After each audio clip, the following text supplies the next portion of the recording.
प्रधानमंत्री नरेंद्र मोदी ने आज वीडियो कॉन्फ्रेंसिंग के माध्यम से वित्तीय प्रौद्योगिकी पर thought of leadership forum infinity forum का किया उद्घाटन।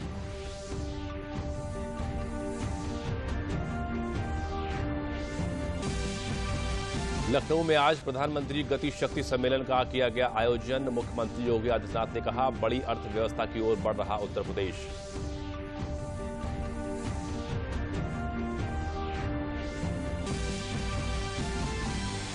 सूचना एवं प्रसारण मंत्री अनुराग ठाकुर और मुख्यमंत्री योगी आदित्यनाथ आज गोरखपुर में दूरदर्शन केंद्र के अर्थ स्टेशन और प्रदेश में स्थापित अन्य 3 FM स्टेशन का करेंगे उद्घाटन।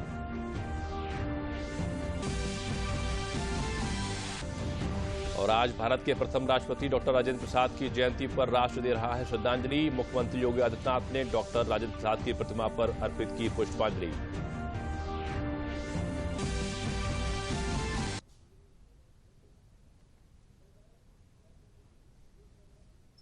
नमस्कार, मैं हूं प्रणव अग्नोत्री। समाचार विस्तार से। प्रधानमंत्री नरेंद्र मोदी आज वीडियो कॉन्फ्रेंसिंग के माध्यम से वित्तीय प्रौद्योगिकी पर thought leadership forum infinity forum का आज उद्घाटन उन्होंने किया। प्रधानमंत्री नरेंद्र मोदी ने कार्यक्रम को संबोधित करते हुए कहा कि इन्फिनिटी फोरम फिनटेक की बड़ी संभावनाओं को भारत में प्रस्तुत करता है।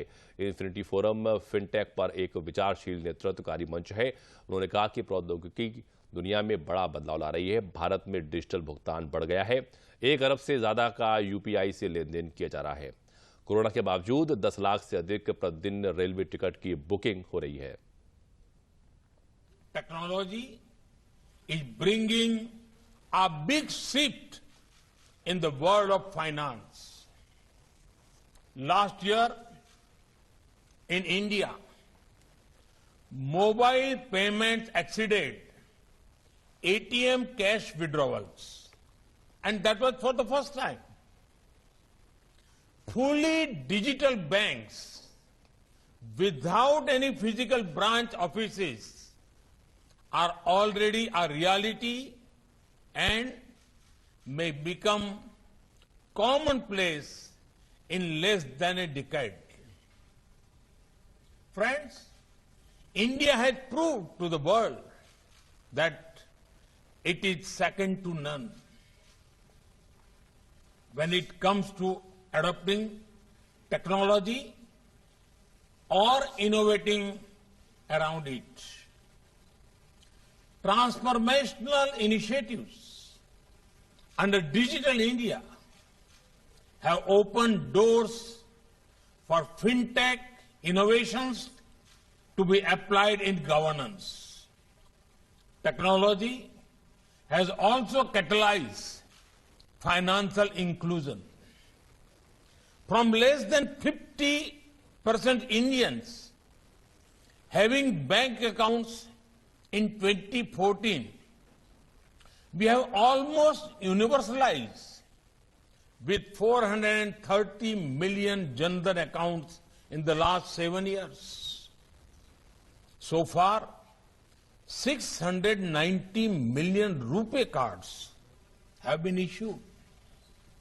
RuPay cards clocked 1.3 billion transactions last year. राजधानी लखनऊ में प्रधानमंत्री गति शक्ति नेशनल मास्टर प्लान के कार्यान्वयन हेतु उत्तर प्रदेश, भारत सरकार एवं अन्य प्रदेशों के संबंधित विभागों के साथ आयोजित जोनल कॉन्फ्रेंस नॉर्थ में मुख्यमंत्री योगी आदित्यनाथ शामिल हुए। इस अवसर पर मुख्यमंत्री ने कहा कि उत्तर प्रदेश बड़ी अर्थव्यवस्था की ओर आगे बढ़ रहा है। उन्होंने कहा कि हमने प्रदेश में रिसोर्स को बढ़ाया है। उन्होंने कहा कि प्रधानमंत्री की मंशा के अनुरूप अधिक से अधिक निवेश लाने के लिए बेहतर काम किया जा रहा है। मुख्यमंत्री ने कहा कि ईज ऑफ डूइंग में प्रदेश देश में दूसरे स्थान पर पहुंच गया है। प्रदेश में 11 एयरपोर्ट बन रहे हैं, जिनमें 5 इंटरनेशनल एयरपोर्ट हैं। सम्मेलन में केंद्रीय रेल एवं संचार मंत्री अश्विनी वैष्णव ने वर्चुअल माध्यम से भाग लिया।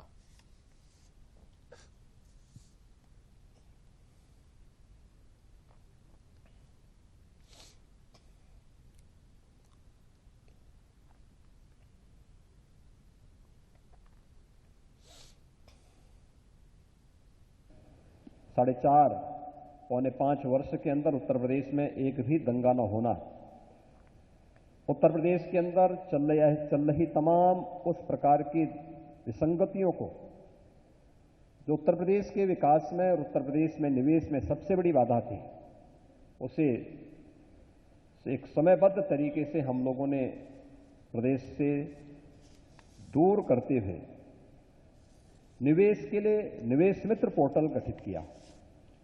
आज देश के निवेश के लिए सिंगल विंडो प्लेटफॉर्म का यह देश का एक महत्वपूर्ण प्लेटफॉर्म तो बना ही है, जिसके माध्यम से हम लगभग 340 सेवाएं प्रदान कर रहे हैं।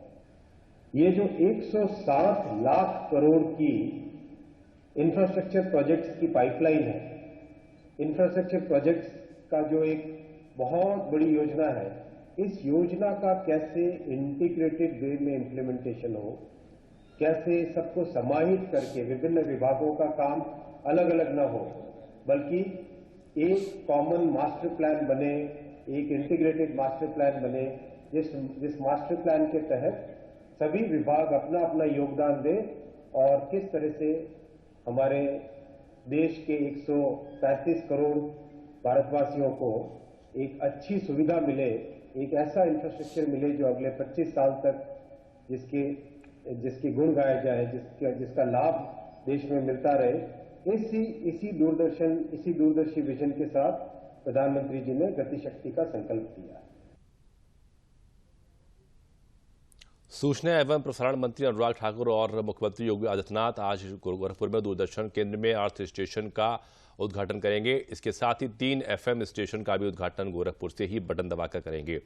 इसमें FM रिले केंद्र इटावा, लखीमपुर का गदानिया, बहराइच का नानपारा का FM स्टेशन शामिल है। सूचना एवं प्रसारण मंत्री अनुराग सिंह ठाकुर व मुख्यमंत्री योगी आदित्यनाथ गोरखपुर में दूरदर्शन केंद्र में अर्थ स्टेशन का उद्घाटन करेंगे। इसके साथ ही 3 FM स्टेशन का भी उद्घाटन गोरखपुर में ही बटन दबाकर करेंगे। इसमें FM रिले केंद्र इटावा, लखीमपुर का गदानिया, बहराइच का नानपारा FM स्टेशन शामिल है। नानपारा और गदानिया 2 ऐसे FM स्टेशन हैं जो नेपाल बॉर्डर पर स्थापित हैं और भारत के आदिवासी और जंगली क्षेत्र में रहने वाले लोगों को भारतीय संस्कृति, मनोरंजन के साथ समाचारों से जोड़ने में सहायक सिद्ध होंगे। स्थानीय लोगों ने अर्थ स्टेशन और FM रिले केंद्र के स्थापित होने का स्वागत किया है और कहा है कि इससे हमारी कला संस्कृति को देश दुनिया तक पहुंचाने में मदद मिलेगी। जो इस क्षेत्र के कलाकार हैं काफी समय से उपेक्षित हैं कि उनको कोई ऐसा प्लेटफॉर्म नहीं मिल रहा था जहां पर वो अपनी बातें रख सकें, कह सकें, और अगर करते भी थे तो वो संभव नहीं हो पाता था कि वो कहीं से प्रसारित हो। लेकिन इस चीज के हो जाने से इन कलाकारों को सबसे ज्यादा फायदा मिलेगा। जो यहाँ की प्रतिभाएं उभर के आएंगी और सबसे बड़ी बात है, जो लोगों को बाहर लखनऊ जाना पड़ता था, दिल्ली जाना पड़ता था, अब गोरखपुर में हो गया, लोगों करीब हो जाएगा, अपनी प्रतिभा दिखाने का लोगों को मौका मिलेगा। बहुत ऐसे लोग हैं जिनको प्लेटफॉर्म नहीं मिल रहा है आज की डेट में भी, क्या करें, कैसे करें, एक मंच चाहिए। काफी पैसे लगा के ट्यूशंस ले रहे हैं एक्टिंग की, उनको एक नया मंच मिलेगा, एक अच्छा उनके जीवन में एक अच्छा उनको कैरियर बनाने में एक अच्छा वो रहेगा, साबित करे, कारगर साबित होगा। अर्थ स्टेशन को लोग गोरखपुर के बाहर के भी लोग जान सकेंगे इसे, और टेराकोटा जो यहाँ पे है उससे दूरदर्शन के माध्यम से उसे लोग जानेंगे और यहाँ के लोकल स्तर पे लोगों को काम मिलेगा। स्थानीय स्तर पर लोगों को कला संस्कृति के साथ स्थानीय उद्योग पर जानकारी भी FM के माध्यम से लोगों को मिल सकेगी। अर्थ स्टेशन से गोरखपुर में स्थापित होने से यहाँ के स्थानीय कलाकारों को भी लाभ होगा। यहाँ के बने कार्यक्रमों का प्रसारण दिल्ली और लखनऊ से किया जा सकेगा। आने वाले समय में तकनीक का इस्तेमाल करते हुए दूरदर्शन और FM को मजबूत बनाने में ये संस्थान सहायक सिद्ध होंगे। Ramendra Singh, DD news, Gorakhpur. मुख्यमंत्री योगी आदित्यनाथ ने लखनऊ में पूर्व राष्ट्रपति डॉक्टर राजेंद्र प्रसाद की जयंती पर उनकी प्रतिमा पर पुष्पांजलि अर्पित की। इस अवसर पर उन्होंने कहा कि डॉक्टर राजेंद्र प्रसाद का व्यक्तित्व बहुत विराट था। उन्होंने देश के स्वतंत्रता संग्राम में हिस्सा लिया। उन्होंने भारतीय संविधान के निर्माण में महत्वपूर्ण योगदान दिया और देश के प्रथम राष्ट्रपति के रूप में सादगी से काम किया, जिसकी परंपराएं आज भी कायम हैं। मुख्यमंत्री ने कहा कि डॉक्टर राजेंद्र प्रसाद को देश की परंपरा और आस्था के प्रति बहुत ही लगाव था।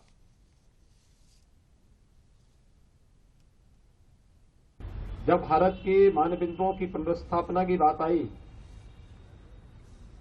1991 सोमनाथ मंदिर के पुनरुद्धार कार्यक्रम में तत्कालीन सरकार के विरोध के बावजूद वे गए थे और उन्होंने इस बात को बड़े मजबूती के साथ कहा था कि सोमनाथ मंदिर का पुनरुद्धार भारत और भारतीयता को दुनिया के मंच तक पहुंचने और भारत की आस्था के सम्मान के साथ जोड़ा जाना चाहिए। प्रयागराज कुंभ के अवसर पर जब मुझे प्रयागराज में जाने का अवसर प्राप्त हुआ था और हमारी सरकार को यह सौभाग्य प्राप्त हुआ कि 2019 में दुनिया के सबसे बड़े आध्यात्मिक और सांस्कृतिक आयोजन को प्रयागराज की धरती पर संपन्न करना है, तो उस समय किले के अंदर जाने का मुझे अवसर प्राप्त हुआ था। और मुझे जब किले के अंदर में गया तो मुझे बताया गया था कि किले में प्रेसिडेंशियल सूट है। मेरी जिज्ञासा हुई, भाई किला तो मुगल काल का है, फिर प्रेसिडेंशियल सूट का मतलब क्या है? तो मुझे बताया गया था कि राजेंद्र बाबू यहां पर कुंभ के दौरान तो आते ही थे, हर वर्ष माघ मेले में कल्पवास के लिए भी आते थे। भारत की परंपरा और आस्था के प्रति क्या उनका लगाव था, यह आज भी देखते हुए बनता है। मित्रों, डॉक्टर राजेंद्र प्रसाद जी का व्यक्तित्व बहुत विराट था। वे महान थे और अपनी महानता के कारण ही आज उनके जन्म दिवस को पूरा देश, क्योंकि वे पेशे से पहले शिक्षक थे, फिर अधिवक्ता हुए, यानी प्राध्यापक पद को छोड़ करके उन्होंने उस समय LLM की डिग्री ली थी, उस कालखंड में ली थी, और फिर अधिवक्ता की अच्छी खासी प्रैक्टिस करते हुए उन्होंने गांधी जी के उस समय के स्वाधीनता आंदोलन के साथ जुड़ करके भारत की स्वाधीनता के लिए वे निरंतर कार्य करते रहे, आजीवन कार्य करते रहे। और इसीलिए सरकार ने इस बात को यहां पर तय किया है कि उत्तर प्रदेश के अंदर बनने वाला हमारा नया नेशनल लॉ यूनिवर्सिटी का नाम डॉक्टर राजेंद्र प्रसाद जी के नाम पर होगा, और वह कार्य हमने प्रयागराज में प्रारंभ कर दिया है। आज के इस अवसर पर मैं भारत माता के इस महान सपूत, भारत के संविधान सभा के अध्यक्ष और देश के प्रथम राष्ट्रपति डॉक्टर राजेंद्र प्रसाद जी के चरणों में कोटि कोटि नमन करते हुए उन्हें विनम्र श्रद्धांजलि अर्पित करता हूं। और जैसा कि हमने आपको अभी बताया कि गोरखपुर में आज दूरदर्शन केंद्र में अर्थ स्टेशन का उद्घाटन हो रहा है, साथ ही साथ प्रदेश में 3 FM स्टेशनों का भी आज उद्घाटन हो रहा है। इस पर और अधिक जानकारी के लिए गोरखपुर में हमारे संवाददाता रामेंद्र सिंह मौजूद हैं। आइए उनसे बात करते हैं। रामेंद्र, इस स्टेशन के शुरू होने से स्थानीय लोगों को कितना बड़ा फायदा होने जा रहा है? खासतौर पर अगर प्रसारण की दृष्टि से बात की जाए तो कितना महत्वपूर्ण है ये अर्थ स्टेशन गोरखपुर का? देखिए प्रणव, 4 बजे केंद्रीय मंत्री सूचना एवं प्रसारण मंत्री अनुराग ठाकुर और मुख्यमंत्री योगी आदित्यनाथ जी इस जो सेंटर है, अर्थ स्टेशन है, जो गोरखपुर दूरदर्शन केंद्र बना था, उसमें अर्थ स्टेशन का शुभारंभ करेंगे। अगर गोरखपुर के लिहाज से देखें, लखनऊ और दिल्ली के लिहाज से देखें, तो एक बड़ी महत्वपूर्ण कड़ी जुड़ने जा रही है कि जो भी घटना यहाँ होगी, जो भी लोक कला, लोक साहित्य, लोक भाषा से जुड़े इनके कार्यक्रम होंगे, वो लखनऊ और दिल्ली में तुरंत पहुँच जाएंगे, क्योंकि सैटेलाइट के माध्यम से लखनऊ और दिल्ली से सेंटर जुड़ जाएगा। क्योंकि संसाधन हमारे पास थे, हमारे पास ज़मीन थी, हमारे पास बिल्डिंग थी, इसका कैसे उपयोग किया जाए, ये जो डीजी साहब हैं मयंक अग्रवाल साहब, उनके निर्देशन में सारी चीज़ें आगे बढ़ रही हैं कि कैसे इन चीज़ों का उपयोग करके हम इन संस्थानों को नए रूप से नई तकनीक के साथ जोड़ के काम में लाया जाए। एक तो गोरखपुर के साथ जो ये लिंक बन रहा है कि जो भी कार्यक्रम बनेंगे वो सीधे यहीं से प्रसारित हो जाएंगे, लखनऊ इनका प्रसारण कर सकेगा, दिल्ली इनका प्रसारण कर सकेगा। समाचारों के लिहाज से देखें तो भी ये बहुत महत्वपूर्ण है कि कोई भी लाइव इनपुट आपको देना है तो आप कार्यालय चले जाइए, लाइव इनपुट मिल जाए, दे लेंगे। कोई आपको लगता है कि बड़ी फीड है आपको देना है तो लखनऊ और दिल्ली दे लेंगे। इस तरीके से इस अर्थ स्टेशन को बनाया गया है। इसके साथ 3 FM रिले केंद्र बनाए गए हैं, एक इटावा में बनाया गया है, एक गोदनिया लखीमपुर में बनाया गया है और एक नानपारा बहराइच में बनाया गया, जिसका शुभारंभ अभी 4 बजे मंत्री जी और मुख्यमंत्री जी करेंगे। तो ये जो एफएम स्टेशन है ये ऐसे रिमोट एरियाज में बनाए गए हैं जहाँ दूसरे चैनल्स या दूसरे संसाधन नहीं है। रिमोट एरिया है, जंगल है, आदिवासी जातियां हैं जो लोक कला और लोक साहित्य अपना तो बचाए हैं लेकिन दुनिया के साथ नहीं कनेक्ट हो पा रहे हैं। भारत सरकार क्या नीति बना रही है, कौन सी योजनाएं उनके लिए बन रही हैं, क्या योजनाएं उनको जानकारी होनी चाहिए जिससे वो योजनाओं का लाभ ले सके। तो ये एफएम स्टेशन के माध्यम से ये सारी चीज़ें उनके लिए आसान हो जाएंगी कि दिल्ली सरकार क्या बना रही, स्टेट गवर्नमेंट, राज्य सरकार उनके लिए क्या योजनाएं बना रही, वो अपना यहाँ का मनोरंजन भी जान सकेंगे, मनोरंजन का भी पूरा आनंद उठाएंगे और सूचनाओं का भी पूरा लाभ मिलेगा उनको। तो इस लिहाज से देखें, और वो नेटवर्क जो नेपाल का बॉर्डर है, जो तराई क्षेत्र है जहाँ पर एफएम स्टेशन बनाए जा रहे हैं, वहाँ कई राष्ट्र विरोधी गतिविधियाँ, विचारधाराएँ संचालित होती थी, लोग उनको गुमराह करते थे। अगर वो एफएम के माध्यम से दिल्ली सरकार भारत सरकार की नीतियों से, उत्तर प्रदेश सरकार की नीतियों से अगर कनेक्ट होंगे तो उनको ये समझ में आएगा कि ये लोग हमको गुमराह कर रहे हैं और बेसिकली जो भारत सरकार है, जो राज्य सरकारें हमारे लिए योजनाएं बना रही, तो ये इम्पैक्ट पड़ेगा और इस माध्यम से उन तक कनेक्ट होंगे। क्योंकि वहाँ तक सैटेलाइट के अलावा और कोई साधन नहीं है, तो एफएम के थ्रू कनेक्ट होंगे और अगर एफएम कनेक्ट होगा तो उनकी लोकल समाचार भी उनके आ जाएंगे, लोकल सूचनाएं भी आ जाएंगी, लोक कला, लोक साहित्य भी उनका आ जाएगा। तो ये एक बड़ा फायदा होगा स्थानीय लोगों को भी, स्थानीय बाजार को भी फायदा होगा। जैसे टेराकोटा है, यहाँ गोरखपुर का है, देवरिया के और है, कुशीनगर का और है। अभी एफएम सेंटर जहाँ लग रहे हैं वहाँ छोटे छोटे उत्पादन होते हैं, तो उनको भी फायदा होगा, जो कलाकार हैं उनको फायदा होगा, जो छोटे छोटे उद्योग चला रहे हैं उनको फायदा होगा। तो इस तरीके से देखें तो एक बड़ा फायदा होगा। जो संचार क्रांति के साथ जुड़ेंगे तो उसका एक बड़ा एडवांटेज दिख रहा है। जी रामेन, बहुत बहुत शुक्रिया हमसे जुड़ने के लिए और इतनी जानकारी यहाँ तक पहुँचाने के लिए बहुत बहुत धन्यवाद आपका। बढ़ते हैं अगली खबर की ओर। क्षेत्रीय समाचार एकांश आकाशवाणी केंद्र लखनऊ ने यूपी की बात आकाशवाणी के साथ शीर्षक से कार्यक्रम की एक विशेष श्रृंखला का प्रसारण शुरू किया है। इस श्रृंखला में विगत 5 वर्षों के दौरान केंद्र और राज्य सरकार द्वारा प्रदेश में संचालित अनेक कल्याणकारी योजनाओं के माध्यम से प्रदेश के लोगों के जीवन स्तर में आए सुधार की जानकारी जन सामान्य तक पहुंचाई जाएगी। 10 मिनट के इस कार्यक्रम का प्रसारण सप्ताह में प्रत्येक मंगलवार, बृहस्पतिवार और शनिवार को शाम 7:45 से 7:55 के बीच आकाशवाणी लखनऊ के प्राइमरी चैनल 747 किलोहर्ट्ज पर किया जाएगा।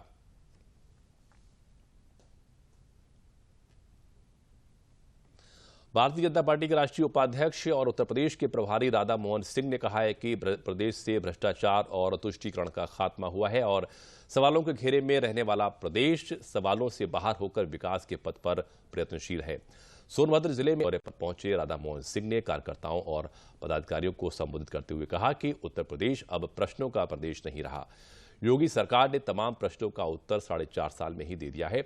उन्होंने कहा कि सोनभद्र एक औद्योगिक जिला है, इसके बावजूद भी पिछड़ेपन का शिकार रहा क्योंकि पूर्ववर्ती सरकारों ने हमेशा इसे उपेक्षित रखा। लेकिन योगी सरकार आने के बाद यहां बड़ी सुविधाओं के साथ विकास के नए आयाम स्थापित किए जा रहे हैं। जिला सोनभद्र ये उत्तर प्रदेश की एक औद्योगिक नगरी है और मोदी सरकार आने के बाद फिर जब राज्य में योगी सरकार आई, इस क्षेत्र का काफ़ी विकास हुआ है। यहाँ हवाई अड्डे के निर्माण से लेके मेडिकल कॉलेज तक का निर्माण, सड़कों का चौड़ीकरण और यहाँ जो हमारे जनजाति बंधु हैं उनके लिए कई लोक कल्याणकारी योजना चलाई गई है और जन उत्साह आज मोदी और योगी के समर्थन में है। तो ऐसा दृश्य दिखाई रहा है, जो जन उत्साह दिखाई दे रहा है। अगले चुनाव में हमारे सभी उम्मीदवार भारी मतों से विजयी होंगे। श्रावस्ती में जल शक्ति मंत्री डॉक्टर महेंद्र सिंह ने राष्ट्रीय राप्ती नहर परियोजना के उद्घाटन के संबंध में वरिष्ठ अधिकारियों के साथ बैठक की। उन्होंने पत्रकार वार्ता में बताया कि यह परियोजना 9 जिलों को जोड़ती है। श्रावस्ती जनपद से निकलकर गोरखपुर बस्ती को जाने वाली यह नहर परियोजना किसानों के लिए काफी मुफीद साबित होगी। उन्होंने बताया कि राष्ट्रीय राप्ती नहर परियोजना का 11 दिसंबर को प्रधानमंत्री नरेंद्र मोदी उद्घाटन करेंगे।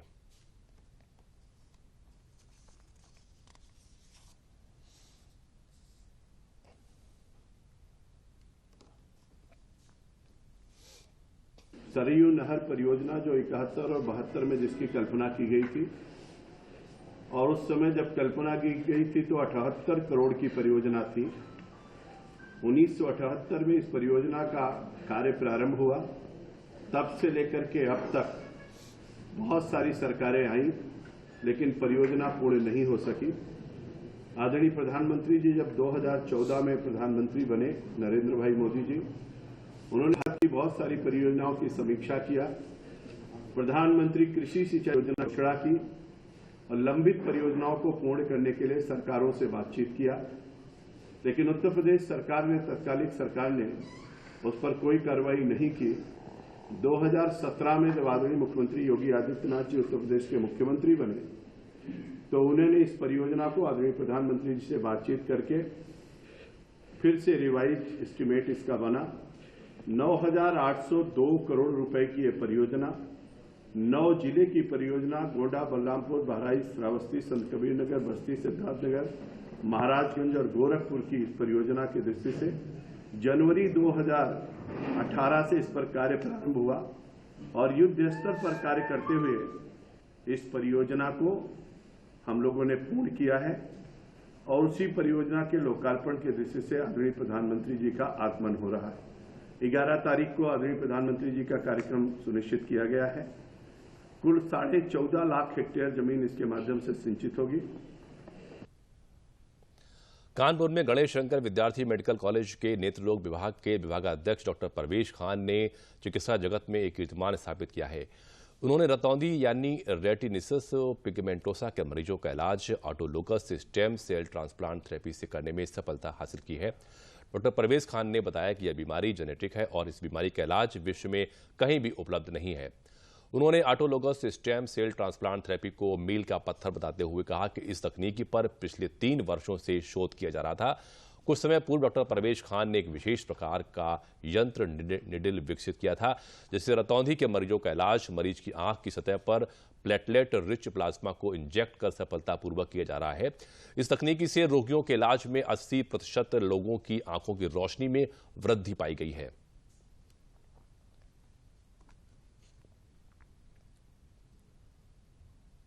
पहली बार रतौंधी यानी रेटिनाइटिस पिगमेंटोसा पेशेंट पे विश्व का पहला ऑटोलोगस स्टेम सेल ट्रांसप्लांट किया है। इसके बारे में मैं थोड़ा बताना चाहता हूं कि ये एक बीमारी ऐसी बीमारी है जो कि जेनेटिक है, जो दुनिया भर में हर 600-700 मरीज में एक मरीज में पाया जाता है और इसकी इलाज अभी तक पूरी दुनिया में, पूरे विश्व में नहीं है। बहुत सारी चीज़ें ट्राई की गई हैं लेकिन कोई भी ज़्यादातर से सक्सेसफुल नहीं हुआ है। इस बीमारी पे हम लोग पिछले 3 साल से हम लोग इस पर शोध कर रहे हैं, जिसमें प्लाज्मा थेरेपी दे के हमने कोशिश की है उसमें कुछ इम्प्रूवमेंट लाने की और हमें काफ़ी सक्सेसफुल भी मिला है। लेकिन हमने ये स्टेम सेल थेरेपी जो विश्व में पहला ऑटोलोगस स्टेम सेल थेरेपी है हमने इम्प्लांट किया। पेशेंट एक 23 साल का नवजात बिल्कुल यंग बॉय था और 5 दिन को अंडर ऑब्जर्वेशन रखने के बाद हमने उसे 2 दिन पहले डिस्चार्ज दिया है। एब्सोल्युटली वो ठीक है, कोई एडवर्स रिएक्शन नहीं है और हमें ये उम्मीद है कि अगर इसमें रिजल्ट्स मिलते हैं यूजफुल रिजल्ट में, तो ये इस बीमारी के लिए मील का पत्थर साबित होगा। विद्युत मंत्रालय भारत सरकार के द्वारा ऊर्जा संरक्षण के लिए 1 दिसंबर से 5 दिसंबर तक जागरूकता कार्यक्रम चलाया जा रहा है। ऊर्जा संरक्षण राष्ट्रीय अभियान 2021 के अंतर्गत प्रदेश में जागरूकता कार्यक्रम के लिए एनटीपीसी को नोडल एजेंसी के रूप में कार्य सौंपा गया है। इसी क्रम में रायबरेली के ऊंचाहार एनटीपीसी के आवासीय परिसर में आजादी का अमृत महोत्सव, ऊर्जा, कुशल भारत और स्वच्छ पृथ्वी विषय पर चित्रकला प्रतियोगिता का आयोजन किया गया। इस आयोजन में विभिन्न स्कूलों के लगभग 300 छात्रों ने भाग लिया। प्रतियोगिता में चयनित बच्चों को नेशनल लेवल पर भेजा जाएगा।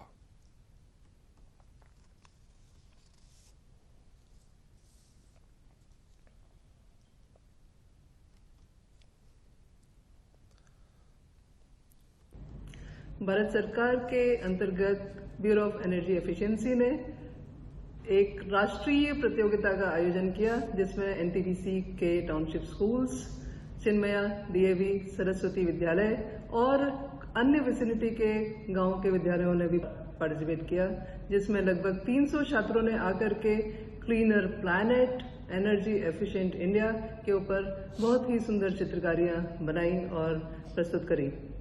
इस प्रतियोगिता में बच्चों को एनर्जी एफिशिएंसी के संबंध में बहुत महत्वपूर्ण जानकारी मिली।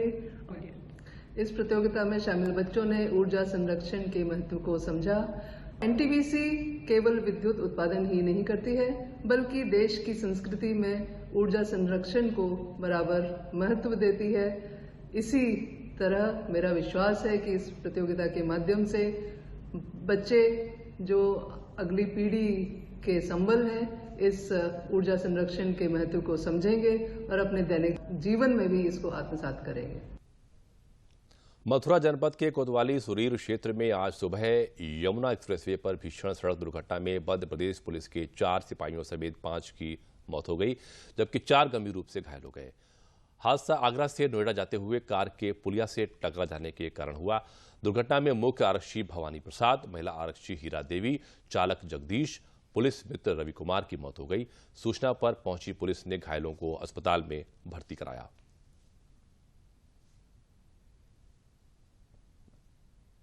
आज सुबह लगभग 6 बजे थाना सुरीर क्षेत्रांतर्गत यमुना एक्सप्रेसवे हाईवे पर बाई दोस्तों ने एटी के निकट एक बोलेरो वाहन डिवाइडर से टकराकर पलट गया, जिसमें 5 लोगों की मृत्यु हुई एवं 3 अन्य घायल हुए हैं।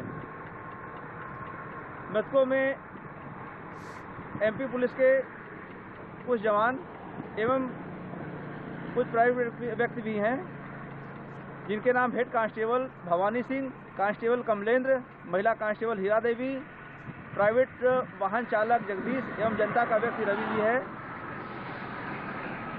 तीनों घायलों को उपचार के लिए हॉस्पिटल भेज दिया गया है एवं नियमानुसार 100 का पंचायतनामा भरकर अग्रिम कार्रवाई की जा रही है। और आइए अब देखते हैं डीडी न्यूज उत्तर प्रदेश के एक खास प्रोग्राम के बारे में।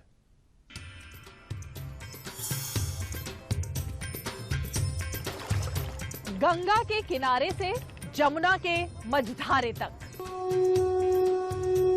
बनारस के घाट से मथुरा के पाट तक, जो तय करते हैं सिंहासन उन तक पहुंचेंगे हम। बोलेंगी गलियां, बोलेंगे चौराहे, सबकी जुबानें, हर एक का मन। क्या बोले यूपी, देखिए मेरे साथ सिर्फ डीडी उत्तर प्रदेश पर।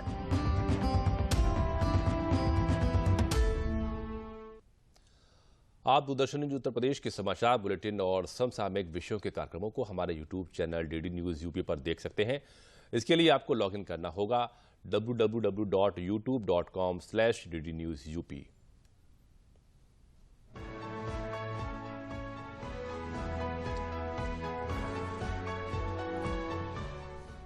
अब आप दूरदर्शन न्यूज उत्तर प्रदेश के समाचार बुलेटिन और समसामयिक विषयों के कार्यक्रमों को हमारे YouTube channel DD news UP पर देख सकते हैं।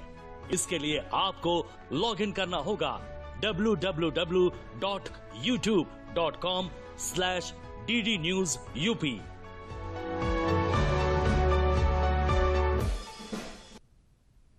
और अंत में मुख्य समाचार एक बार फिर।